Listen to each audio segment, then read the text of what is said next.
Chapter 17 Slathbog. None of the company looked back as they rode into the woods. They were all sad to be leaving, and even the hope of successfully finishing their quest did not brighten their thoughts. They followed the path the elves had told them about, a path that would lead them quickly to their final goal.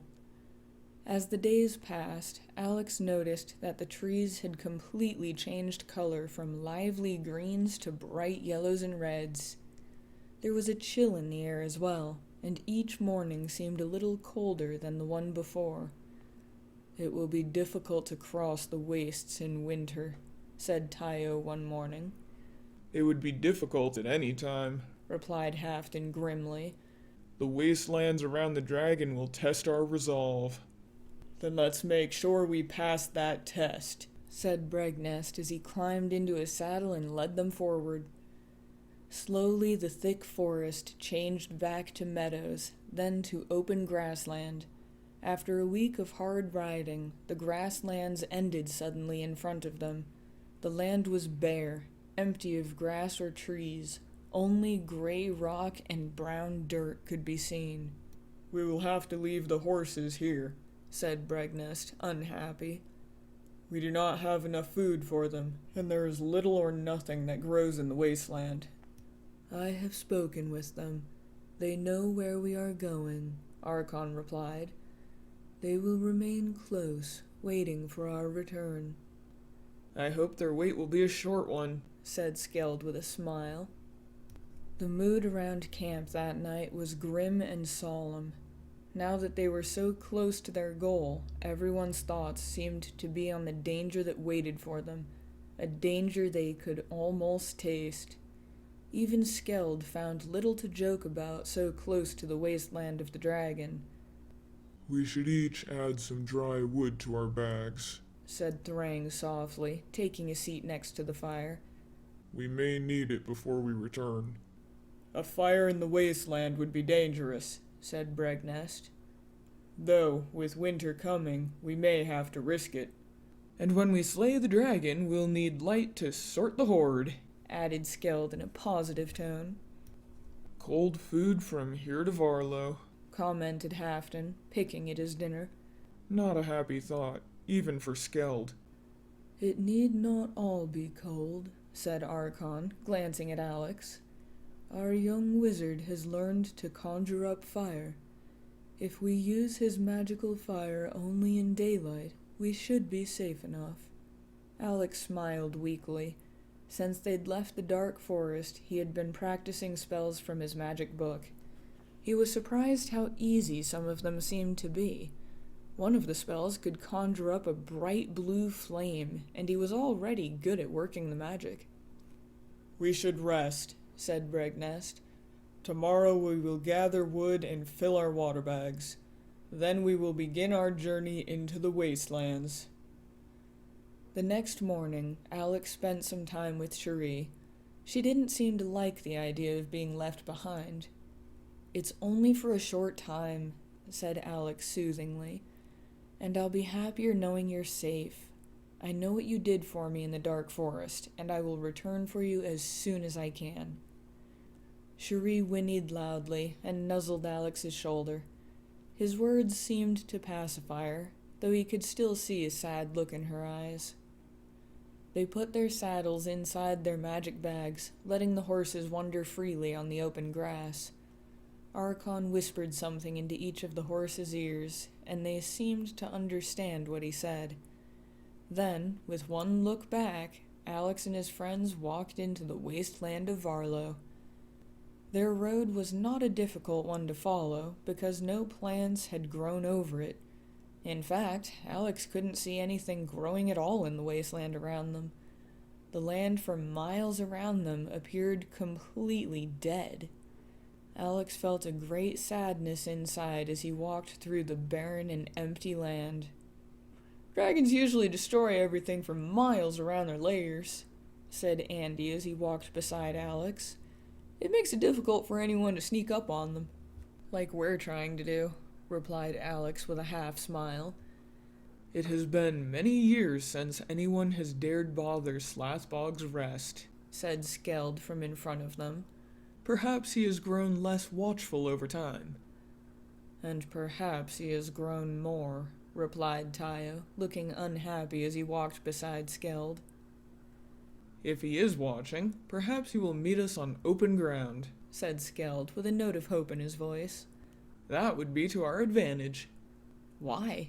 Alex asked, shifting his bag on his shoulder. Slathbog will know the tunnels and ruins of Arlo well, replied Skeld. On open ground, our chances would improve. Time will not have made him so foolish, said Tayo in a grim tone. He will wait for us in a place of his choosing. Wherever he is, we will find him soon enough, said Andy, sounding worried and nervous. They quit talking and continued to walk. The dead land seemed to press in on them, and their movements seemed loud in the overpowering silence. Alex caught himself looking at the road ahead several times, as if expecting to see the dragon waiting for them. He wasn't the only one. They all seemed to be nervous and watchful, even though there was nothing to see for miles around. For 3 days they walked, but there was no sign of the dragon. At mealtimes, Alex would conjure up a bright blue fire for Thrang to cook on, putting it out as soon as the cooking was done. There was little talk as they traveled, and no laughter at all. On the 4th day into the wasteland, it began to rain softly, turning the road into a muddy stream. We should turn south, said Bregnest as they slipped and sloshed along the road. We are near the city. If there is any truth to old Eric's tale, we should look for it. Alex knew that even if Slathbog knew about the secret passage and was watching the tunnel, a surprise attack was better than waiting for the dragon to find them. The next morning, they left the road, moving south and east through the empty fields. The fields were far muddier than the road had been, and their progress slowed. It was hard work for them to keep moving forward, and they had to stop and rest several times during the day.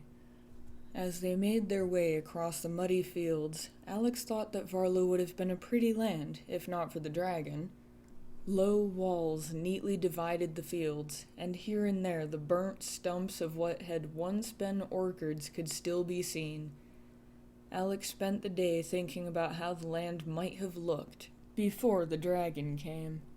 That night, the rain turned to snow, but the fields did not freeze. The company continued to move south, slowed by both mud and snow. It was cold and wet, and even the hot meals Thrang prepared on Alex's magical fire did little to warm them. Alex wondered how many more days they would have to trudge through the sloppy fields of an endless wasteland. As darkness closed in on the 7th day of their march, Alex heard running water. They soon came to a stream, moving swiftly over broken stones. In the stillness of the wasteland, the sound was incredibly loud. This must be the stream the old man told us about, said Thrang as they approached the water. If ever a stream ran from a dragon's lair, this is it. Alex agreed. The water in the stream was a sickly pale green, and it looked oily. There was also the nasty smell of rotten fruit in the air, and it turned Alex's stomach. Bregnest ordered them to make camp away from the stream so they wouldn't have to sleep in the stench. Alex walked away from the stream, thinking that there had been some truth to Eric von Telu's tale after all. Alex knew that soon they would have to find some way to enter the dragon's lair. We will follow this stream to the mountain, Bregnest said the next morning. Though I don't think any of us like the idea of swimming in its filth to get inside the mountain. Perhaps the stream has worn away the stone, and we will not need to swim, said Skeld, a note of hope in his voice. With no other path or plan to follow, they walked beside the smelly stream toward the mountains. They marched all day and most of the next before finally reaching the mountainside. As they approached the mountain, they could clearly see a dark, partly caved-in tunnel next to the spot where the stream emerged. Their spirits lifted when they saw that Skeld's hopes had come true. "We should rest," said Bregnest as they gathered around the dark opening. "Tomorrow we will seek our fate in the dragon's den." The wary adventurers nodded and began setting up camp. Alex conjured up fire for Thrain to cook on, but nobody except Skeld seemed to be hungry. "If I meet my end tomorrow, I'll do it on a full stomach," said Skeld with a smile. Alex wandered around the camp, feeling uneasy and nervous. He had felt all day that they were being watched. His companions must have felt the same way, because they would often glance up at the mountain or out into the wasteland, looking for something that wasn't there. As the sun sank into the west, its last rays broke free of the clouds. Alex watched the sunbeams with a smile, because they lightened his worries and reminded him of the sunny meadows of the dark forest. Alex let his gaze follow the sunbeams past to the ground. Growing where the light hit the ground was the first plant he'd seen since entering the dragon's wasteland. He looked at the plant in wonder and surprise for several minutes. Partly covered with snow, the small plant seemed odd and out of place, growing in the hard soil. Brushing the snow away to get a better look, Alex caught his breath. The plant's broad, dark green leaves were covered at the base with blood-red flecks. Dragon's bane. Alex was sure of it. He recognized it from Ionon's book. As carefully as he could, Alex dug the rare plant out of the rocky soil. He filled a large, empty sack with soil and gently placed the plant into it. The dragon's bane looked like it was barely alive, and Alex feared it might die. He hoped it would not, because the next morning they were going inside the dragon's lair. He might need the plant and its healing powers soon. That night, as the rest of the company slept, Alex kept watch with Archon. If the dragon caught them unawares and asleep, there would be no chance at all to fight or escape. As darkness became complete, Alex felt a small twinge in his mind. It was more than his nervous feeling of being watched. There was something about his feeling that made them more real to him, something he couldn't find a name for. He pondered on his feelings for several minutes, and then he spoke. "He is close," Alex said softly to Archon. "I can feel him." "What?" "The dragon," Alex replied. "I can feel him." "You can sense what he is thinking?" Archon asked in a slightly surprised tone. "Confusion, dark thoughts, hate, and a terrible longing for something." "Turn your thoughts away," Archon warned. "If he sleeps, you may wake him. If he is awake, he may sense you and try to find you through your thoughts. His thoughts may drive you to madness." "Madness," Alex repeated softly. "That would be a good way of describing what I'm feeling." For a moment, he felt like he was inside the dragon's mind. "Close your mind to him," Archon warned again. "Think of happier things."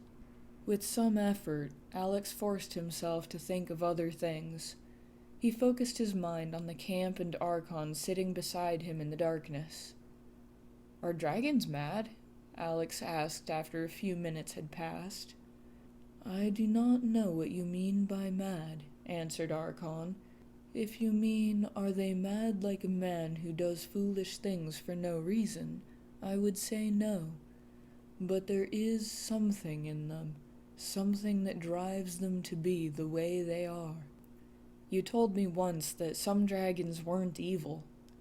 "That is true. Some of them are free of evil and greed. I have met only one that seemed to be free, and that was long ago." "You were friendly with a dragon?" Alex questioned. "We spoke of many things, but I do not think I could call him a friend," said Archon softly, as if remembering something from the distant past. "What happened to him?" I do not know, Archon sighed. Perhaps he found a place to live away from the known lands. Or perhaps he has simply hidden himself from all who seek him. Could Slathbog hide himself from us? Alex asked. I do not think so, but then I do not know all the ways of dragons. They sat in silence for a long time, looking into the darkness around them. Go to sleep, Archon said eventually. You will need your strength. Alex walked to his tent, wondering if he would ever meet a dragon that was not evil, before he remembered that he had never met any dragons at all. That would change in the morning, however, and he had to be prepared. He fell asleep with thoughts of an uncertain future filling his mind. Alex dreamt of dragons. Some of the dragons were good and kind, but most were evil. He dreamt of Slathbog as well, a great red monster that spoke to him the same way the wraiths had spoken to him. He knew Slathbog was lying to him, just like the wraiths had lied to him. In his dream, he was not tempted by Slathbog's words, and Alex woke feeling a strange sort of comfort. As the sky began to grow light, it was clear that nobody had slept very much during the night. Everyone looked tired in the pale sunlight and worried about what they were going to do. The clouds had blown away during the night, and the dark cave beside the stream looked unpleasant to them all. Alex and his friends gathered around the small opening, preparing for what they had to do. His eyes fixed on the darkness in front of him, and a shiver ran down his spine. The darkness didn't bother him, but the smell coming from the cave did. It was a nasty mix of rotten eggs and meat that had been left out too long, and it turned his stomach. Looking away, he tried to think of something happy, but nothing came to him. Everything that had happened to him in the past few months seemed like a dream that was fast becoming a nightmare. They had reached the goal of their great quest. Alex had thought this day would never come, and for a moment he wondered why he was here. In we must go, or give up our quest, said Bregnest in a grim tone. To some this would seem foolish, but let us seek our fate and trust to luck, Skeld added, looking as serious as Alex had ever seen him. Foolish, thought Alex. That was a good word for what they were about to do. Foolish or incredibly brave. He couldn't decide which. It didn't really matter, though, because Alex knew he would go into the dark cave with his friends. He looked around at his 7 companions and smiled. They all checked their weapons, nervously gripping them as if fearing the dragon would attack at any moment. Alex drew Moonslayer from his side, and the pale winter light glimmered bright blue on its sharp edges. He could feel the sword's power enter him, but it was not as violent as before. He knew he would not feel the burning heat until his enemy was much closer. A single torch, Bregnest ordered as he bent down to look into the cave. We will need some light, even if it proves fatal. Thrang quickly retrieved a torch from his bag. Lighting it with a word, he handed the torch to Bregnest. Bregnest took a deep breath, looked around at the company, and then slipped into the cave. Archon followed him with Thrang right behind him. After you, Master Wizard, said Skeld with a brave smile. Perhaps your luck will flow behind you, and I may catch some of it. Alex smiled and followed Thrang into the darkness. The smell was even worse inside the cave, and the floor seemed to be covered with slime. He slipped slightly and touched the wall to balance himself, discovering the walls were also covered with greenish slime. The dragon's filth is all around us, said Thrang in a hushed whisper. Silence, Bregnest whispered back. Alex could see Bregnest's worried face in the torchlight ahead of him. He knew they needed to surprise the dragon if they could, and the smallest sound might mean their doom. As quietly as he could, Alex moved forward with his friends, keeping close to the slimy wall. The idea of slipping and falling into the dirty stream was far worse than touching the filth on the wall beside him. They moved along the tunnel slowly, quietly. The water rushed past them, covering any noises they made, including the sound of their breathing. Fortunately, the path was level and fairly wide, running straight into the heart of the mountain. To Alex, time seemed to crawl by, but in the darkness, it was difficult to tell. Bregnest's torch moved forward, its light flickering against the walls. With every step, Alex became more nervous, sure they would emerge in the dragon's lair. Suddenly the torch stopped, and he could see Bregnest motion for the company to gather around.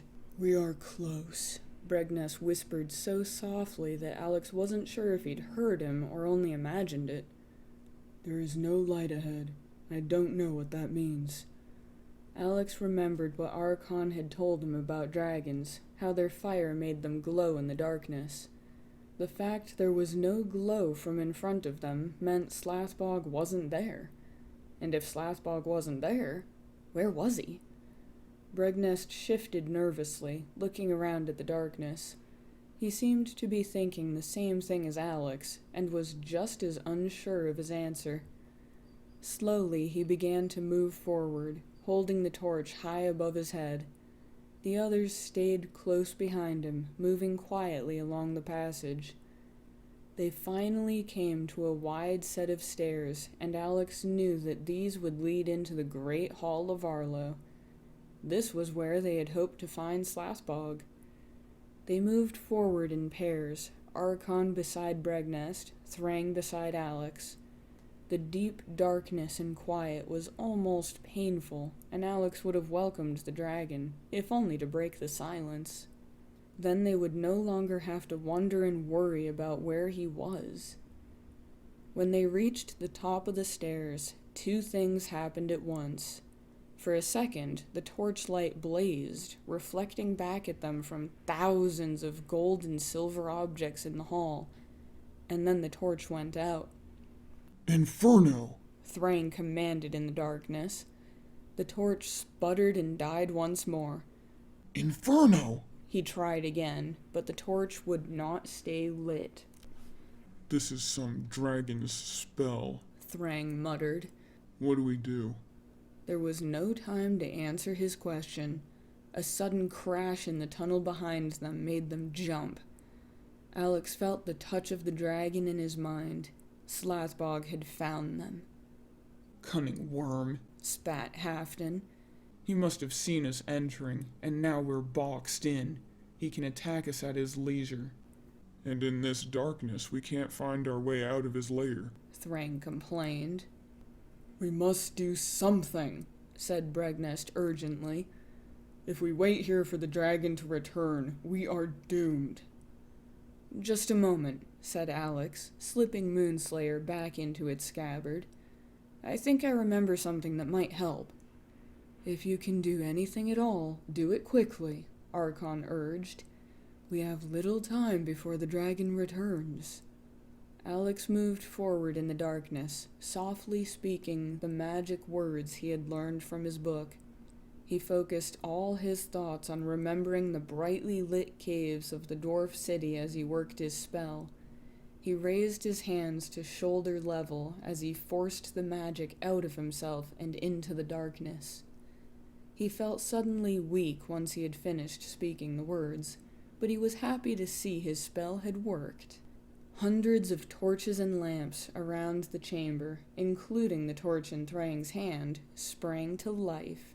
Their bright flames were reflected 1,000 times over by the vast piles of treasure that filled the gigantic hall. Alex and his friends stood still for a moment, dumbstruck by the incredible size of Slathbog's hoard. Alex had thought his payment from Umbar was large, but it was a drop in a bucket compared to what he saw before him. Quickly, said Archon, regaining his thoughts faster than the others. We must find a better place than this to face the dragon. At the sound of Archon's voice, they began to struggle forward through the piles of treasure blocking their way. The hall was much larger than Alex had first thought, and it took some time to make their way across it. When they finally reached the far side of the hall, they found a wide staircase leading up into the ruined city. If we can catch Slathbog where he thinks we won't be, we have a chance, said Bregnest, breathing hard. And if he catches us in a narrow passage, we're as good as done, Tayo commented darkly. Higher up in the ruins would be better than here. Bregnest didn't wait for any more discussion, turning quickly and starting up the stairs. The stairway was slick with greenish slime, but they all reached the top without falling. Bregnest rushed down another passageway and then up another set of stairs. Alex noticed that all the torches in Varlo were burning brightly, and he hoped it was because of his spell and not some magic of Slathbog's. Hurrying through the castle, looking for a good spot to ambush the dragon, he had little time to worry. Alex knew that Tayo was right. If Slathbog caught them in a narrow passageway, one blast of flame would finish them all. Here, said Bregnest, entering a wide hall after the third long stairway. This is as good a spot as any we will find. The others nodded, too breathless to speak. Bregnest ordered them to various places in the hall, each man well out of sight of the main entrance. If Slathbog was hasty in his return, they would be able to take him by surprise. Behind this pillar, Alex, said Bregnest, pointing. When the dragon comes, be careful of his wings. The edges are like razors and can cut clean through a man if hit squarely. And remember, do not look into Slathbog's eyes for any reason. Bregnest rushed off to take his own hiding place. Alex leaned against the pillar, trying to catch his breath while listening for any sound of the dragon's return, but all he could hear was the ragged breathing of his friends. Minutes passed, and everyone's breath grew softer until Alex could hear the torches burning on the walls. The waiting was painful, as every ear strained to hear the slightest sound of Slathbog's return. Alex started to think there must be some other passageway the dragon could use. If so, Slathbog would be able to come at them from behind, and that would surely mean their death. Alex glanced around nervously toward the main doorway they had come through. He hadn't seen any other hallway on their journey here that looked large enough for a dragon, so he tried not to worry. Alex's thoughts were broken by a sudden, terrible sound. A roar of pure fury as Slathbog descended through the ruins of Varlo to his horde. The floor under Alex's feet shook with the dragon's rage. It wasn't long before Alex heard a loud, scraping noise coming closer as Slathbog's armored skin ground against the walls of the passageway. Alex felt nervous and afraid because it sounded like Slathbog was enormous. Shaking slightly, he drew Moonslayer from his side and prepared to meet his destiny. As soon as the sword was in his hand, he felt the power of the sword enter, the heat growing fast in his chest. Strange flames of happiness filled Alex's mind, consuming his fears and worries. It felt as though the sword was excited to meet the dragon, almost longing for the battle to begin. It was a wonderful feeling, and at the same time, terrible and frightening. A huge ball of flame shot through the chamber doors. Slathbog had arrived. The fireball hit the wall behind Alex and his friends, scattering bits of burning plaster and rock around the chamber. Everyone held their positions, waiting for Bregnest's order to attack. Slathbog entered the chamber with a cloud of smoke and flame around him. He rushed wildly to his horde, blind to his surroundings, afraid his enemies were already stealing his wealth. Attack! Bregnest yelled, rushing forward with his two-handed sword. Alex stepped from behind the pillar, sword at the ready, but then stopped, staring up at the dragon. Slathbog was a creature of incredible beauty and power, and Alex stood frozen at the sight of the great red dragon. Bregnest's sword clanged loudly against Slathbog's hind leg, but it bounced off the hard scales, causing no real harm. Archon's arrows snapped against Slathbog's long neck, unable to pierce the metallic red flesh. Halfton rushed in with his axe, swinging with all his strength. He struck at Slathbog's side, but he might as well have been attacking the wall for all the good it did. Slathbog faced his attackers, his great tail swinging around, forcing Halfton to retreat. The tail hit the pillar next to Alex. The force of the impact knocked Alex off his feet, but it also broke through the thoughts holding him motionless. Jumping up, Alex ran forward and slashed at the dragon's tail. Unlike Bregnest's sword and Halfton's axe, Moonslayer cut a deep gash in Slathbog's tail, spraying Alex with burning hot dragon blood. Slathbog roared in pain. Alex moved to attack again. Ignoring the others, Slathbog faced Alex. As the beast turned, Alex could hear a strange hissing noise. It sounded like some kind of language, but the words were too quick, and Alex couldn't understand them. The dragon moved slowly toward him, and Alex looked around at the others, hoping they could distract Slathbog from his deadly mission.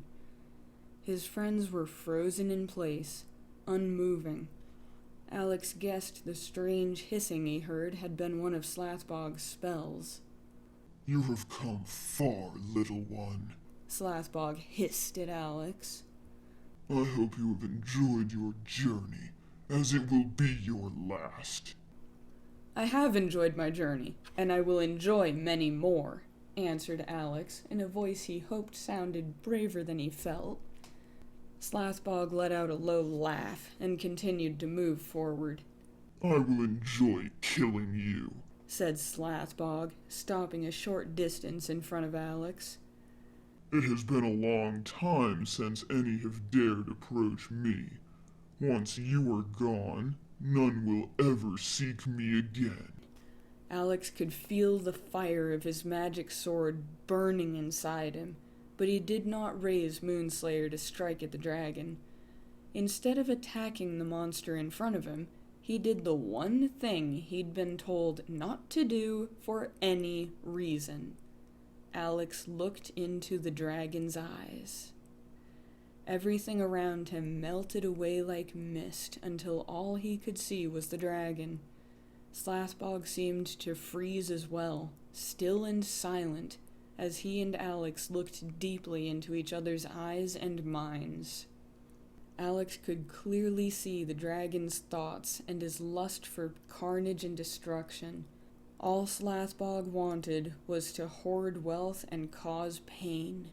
There were no happy thoughts in Slathbog's mind. Alex saw, though, that there was a terrible longing for happiness inside of Slathbog, because joy was the one desire the dragon did not know how to fill. Looking deeper, Alex saw something he had not expected. Fear was at the center of Slathbog's mind and heart.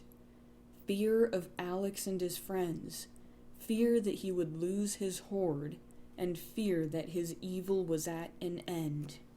Alex felt Slathbog's fear working through the dragon's heart and mind. He realized he was stronger than Slathbog. He knew he and his friends would claim the dragon's hoard. He also knew, without a doubt, that Slathbog was about to die. In a rage of anger and hate, Slathbog coiled, preparing to throw himself at Alex. Slathbog would crush his enemy, even if it meant his own death. But as his fear took hold of him, the spell over Alex's friends was broken. Tayo suddenly charged at the dragon with a wild yell, driving his long spear into Slathbog's side. The spear sank into Slathbog's body, where his great wing met his coiled body. Slathbog roared in pain, flexing his wings wildly. One wing caught Tayo in the chest, knocking him across the chamber. Slathbog turned away from Alex, trying to dislodge Tayo's spear. Alex saw his chance. Raising Moonslayer, he ran forward, driving his sword into Slathbog's side just behind his front leg. A second, even more terrible roar filled the hall, followed by mad thrashing as Slathbog struggled to free himself from the burning sword in his side. Alex held on to his sword with all his strength. Hot dragon blood covered him, but Alex continued to drive the sword deeper into Slathbog's body. He could feel the power of Moonslayer working inside of him, and he felt like he was on fire. His heart filled with a terrible joy, more powerful than anything he had ever felt before, and he almost laughed out loud. Then, as suddenly as it had started, it was over. Slathbog lay motionless at Alex's feet. The fire that had burned inside of Alex was cooling. He pulled his sword from Slathbog's body, feeling that at last he had done something worthy of praise and honor. The others stood dumbfounded, looking at Alex, who was covered in dragon's blood.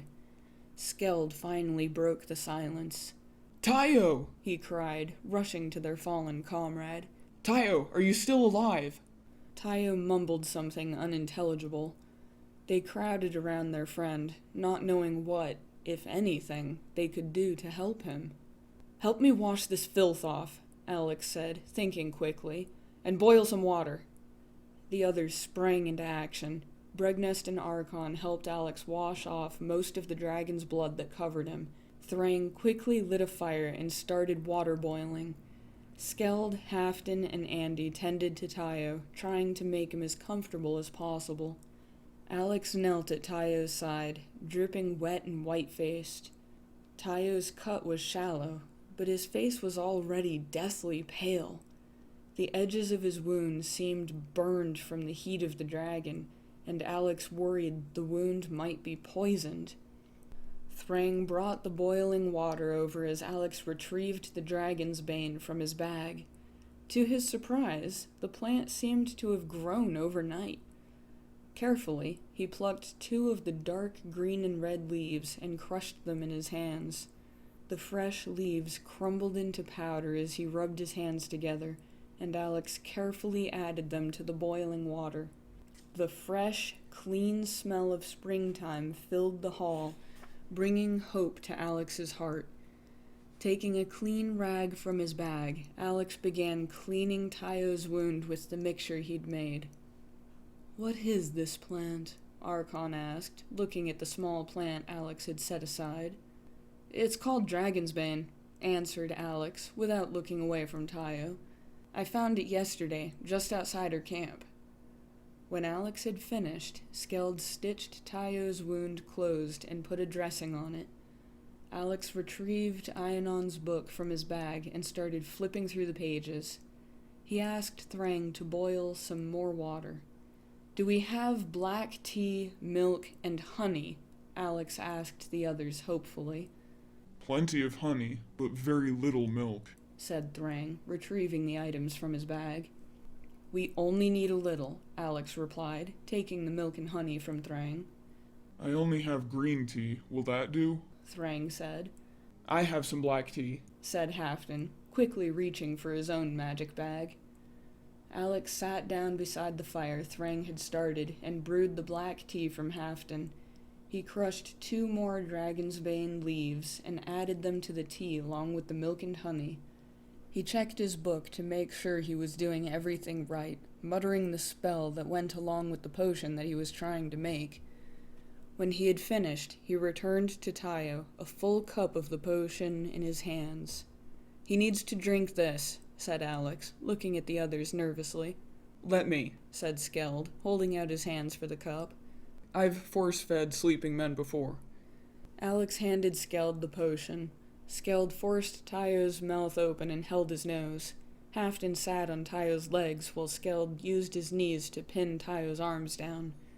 Then Skeld carefully but forcefully poured the tea into Tayo's mouth. Tayo coughed a little as he swallowed, but did not open his eyes. Alex thought he saw some color return to Tayo's face, but couldn't be sure. All we can do now is wait, he said. Do not be sad, said Skeld with a faint smile. Tayo knew this might happen, yet still he came.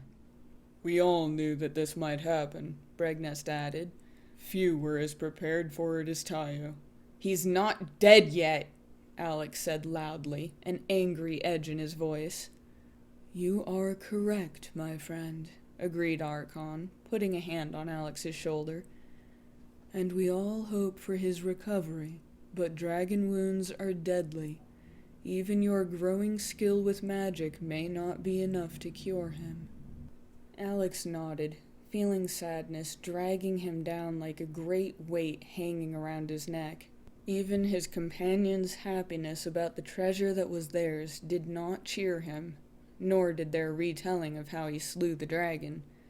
He remembered Tayo's interest in the wall between life and death, but, unlike Bregnest and Skeld, Alex did not think Tayo was prepared to meet death. If anything, he thought Tayo feared the wall and what was beyond it. Alex's sorrow changed to anger as he looked at Slathbog's dead body on the chamber floor. Tayo had saved his life, attacking when he did. Tayo had made it possible for him to destroy Slathbog without losing his own life in the battle. Now Alex could do nothing for Tayo but wait to see if his friend would live or die. Slathbog and his evil were to blame for all of this, and as Alex thought about it, his anger began to burn inside of him. Alex stood up, a deadly rage growing inside of him as he walked toward the smoldering body of the dragon. His anger was hotter than the power of his magic sword had ever been. All he could think about was his hate for Slathbog and his evil. The others were focused on Tayo and did not see the terrible look of pure rage on Alex's face. They could not feel the great sorrow he was feeling. "Inferno!" Alex screamed, his feelings pouring out of him with the word, his eyes fixed on the body of the dragon. Slathbog's dead body instantly burst into blue-white flames, lighting the entire chamber. There was no noise or smoke as Slathbog incinerated in the intense heat of Alex's anger. The rest of the company watched with open mouths and wide eyes as Alex walked back to them and dropped to the ground beside Tayo.